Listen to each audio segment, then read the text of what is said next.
Okay, this is a tutorial using Gruebler's Count 3D, not 2D by the way, on a double wishbone suspension for a car or truck vehicle. There are basically three moving parts: the upper control arm, the wheel and axle assembly, and then also the lower control arm.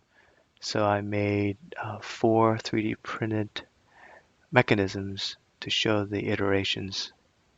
Now, the first thing to remember when you're using Gruber's Count 3D is these two very important rules, which were derived by math, by the way, but we'll talk about that at a later time.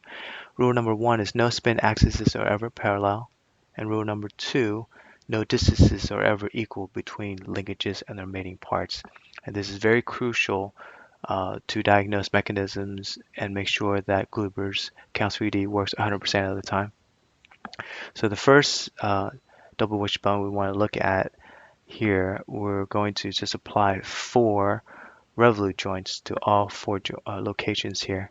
Again, the three moving parts, the UCA, upper control arm, the axle, and lower control arm, LCA.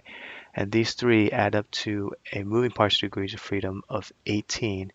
And with four revolute joints, we get a constrained degrees of freedom of 20. So 18 subtract 20 is -2.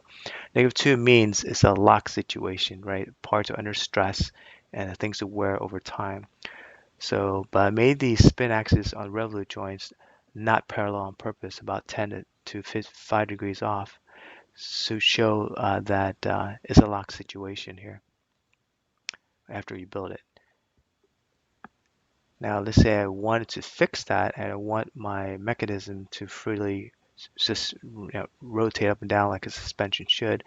I replace the upper control arms joints from two revolute joints to an S3, which is spherical, and a U4, which is universal joint. So if you do the math again, we take 18 subtract 17 equals +1, and that's good. That means now your mechanism is not locked and is free to animate. So in this case, remember this is going to animate up and down suspension work wise with none of the spin axes ever being parallel. It shows the power of Gruebler's because again we're solving it using math, basically using physics to solve our mechanism. Now let's say I wanted to change my mechanism so that the axle, my wheel assembly, is steerable. And then so we swap out some joints. So now the two inner joints will be two revolute joints and the two outer joints being sphericals. And this allows the axle wheel assembly to be steerable. So as you do the Gruber's again, we have 18 subtract 16 equals +2.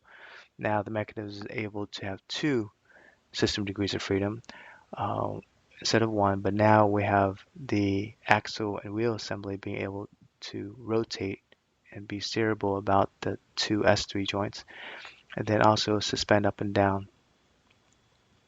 Now, let's say I wanted to now apply torque to my tire and make sure that my uh, my my mechanism is not steerable anymore, like for example a rear suspension. So I just add another link basically. Now that brings the moving parts degrees of freedom from 18 to 24, and with two added spherical joints at the end of the links, now we have a constrained degrees of freedom of 22. So 24 subtract 22 is also +2. But now we can see that the mechanism can rotate up and down, but also the second motion will be the spin about the link's center longitudinal axis because of two ball joints. Thank you for listening. Bye bye.